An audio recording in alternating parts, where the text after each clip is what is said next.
Have you ever stood in the middle of a crowd yet felt like a ghost watching the living? This is the syndrome of the invisible observer.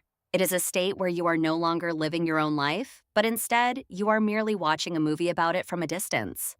You see everything, you understand the mechanics of every interaction, yet you find yourself unable to feel the weight of the moments you inhabit. Your daily routines appear on the screen of your mind as data points. You watch yourself work, eat, and breathe like a detached scientist. There is a thick layer of glass between you and reality. You can see the warmth outside, but you can only feel the cold surface. The observer within you is always recording, always documenting, but never participating. Life becomes a collection of footage rather than a series of experiences. This high-functioning detachment allows you to navigate the world with precision, but at the cost of your internal connection to the present moment. You have mastered the art of social performance, mimicking the emotions that others expect to see while your true self remains hidden and silent. For the observer, every social cue is a puzzle to be solved. You don't just react. You calculate the most appropriate response in real time. You are the silent narrator of your own story, describing the pain and the joy without actually being touched by the fire of emotion. It is a lonely brilliance. You are an expert on the human condition, yet a stranger to your own heartbeat and your own desires. In your world, the ceiling light of logic never turns off. It illuminates every corner of your mind with a cold, unforgiving clarity. Emotions are not felt, they are analyzed as data. You categorize sadness as a chemical shift and joy as a temporary cognitive bias. By defining your pain, you think you can control it. You believe that if you understand the why, the what won't hurt as much. While others are laughing, you are decoding. You see the insecurity behind a joke and the hidden grief behind a forced smile. Your intellect maps out the psychological landscape of everyone around you, turning a simple conversation into an exercise in high-level diagnostic analysis. You are a master of mimicry. You know exactly when to tilt your head and when to offer a comforting word, but it's calculated. Think of your mind as a watchmaker. To understand how the watch works, you must take it apart, gear by gear, spring by spring. But in the process of dismantling the mechanism to see its inner workings, you lose the very thing that makes it valuable. A watch that is taken apart can no longer tell the time.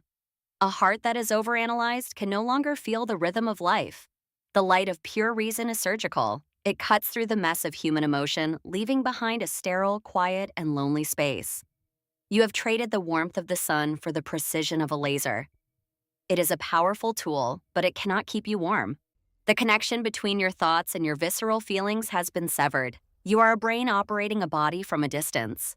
You understand the mechanics of love, grief, and anger, but you are standing outside the room where the party of life is happening.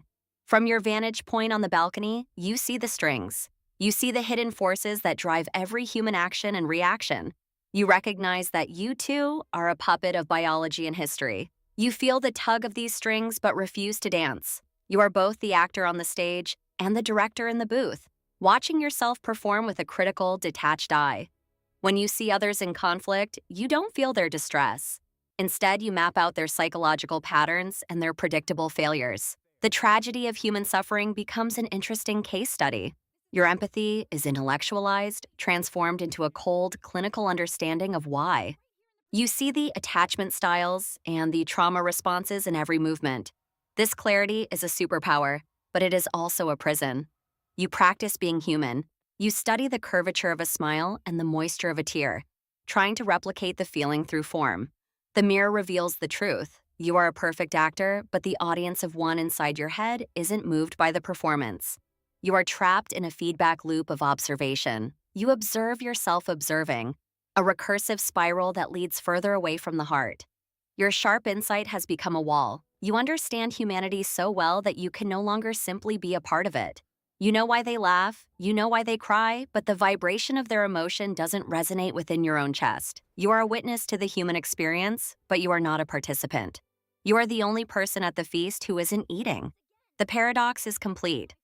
By seeking to understand everything about the world, you have accidentally removed yourself from the world itself. This habit of watching wasn't born out of thin air. It was likely forged in the heat of a past you needed to survive. Perhaps, as a child, feeling was too dangerous. To stay safe, you had to stop being the one who hurts and start being the one who watches. Observation became your armor. If you could predict the storm, you could find a place to hide before the first drop of rain fell. Intellectualization is a brilliant defense mechanism. It takes the sharp edges of trauma and turns them into flat, manageable concepts and words. You built a fortress of logic. Inside, you are safe from the unpredictable, messy, and painful whims of those around you. But the fortress that keeps the enemy out also keeps you in. The armor that protects you from pain also prevents you from feeling love. You have become so good at diverting your emotions into your intellect that you've forgotten how to experience them in your body.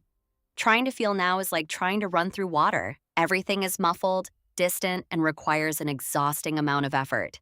Your mind has been the guard of your heart for so long that it doesn't know how to step down and let life in. The safety you created has become a desert. It is quiet, predictable, and devoid of the vibrant colors of true, messy human connection. Your intelligence was the tool you used to survive your history.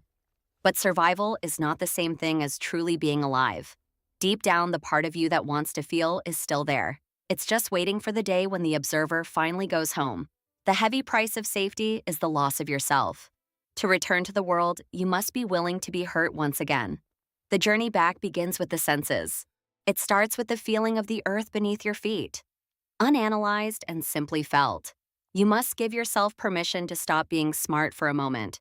Put down the notebook and the analytical lens. Focus on the physical reality of now. The texture of the dirt, the coolness of the air, the weight of your own body. Don't think about the molecular structure of water.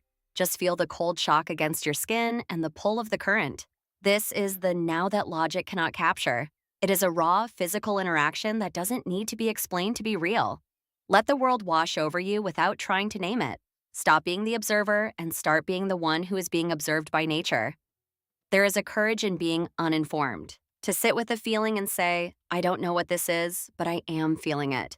Turn off the spotlight of your mind. Let the shadows return. Not everything needs to be seen clearly to be understood deeply. Listen to your breath. It is the bridge between your mind and your body. It is the only thing that is always happening in the present. Feel the expansion of your ribs. Feel the life force moving through you. You are not a spectator. You are the vessel of this life. When the tears finally come, don't analyze why you are crying. Just let the salt water hit your skin and acknowledge the release. One real emotion, no matter how small, is worth more than 1,000 brilliant insights into the nature of emotion itself. Accept the chaos. Accept the confusion. Step down from the clean, high stands of the observer and get lamban with the dirt of being human. Healing isn't about finding more answers. It's about becoming comfortable with the questions and the silence between them. Walk into the world not as a surveyor, but as a guest. Allow the presence of others to touch you, even if it feels overwhelming. You don't need a map anymore.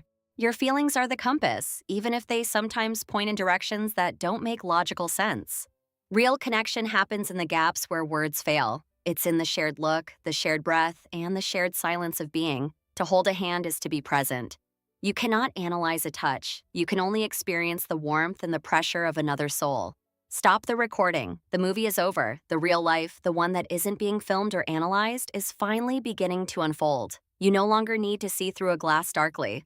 The world is bright, messy, and loud, and you are finally right in the middle of it. You are the protagonist of your own life now. Not the critic, not the audience, but the one who acts and the one who feels. Hanfuk is not found at the peak of understanding, but in the valley of participation. It is found in the simple act of belonging. You don't have to understand life to live it. You just have to be there, fully and completely, when it happens to you. Today, give yourself permission to be the fool. Be the one who feels too much and knows too little. That is where you'll find yourself. Welcome back to the world. It's been waiting for you to stop watching and finally start being. You are finally, truly here.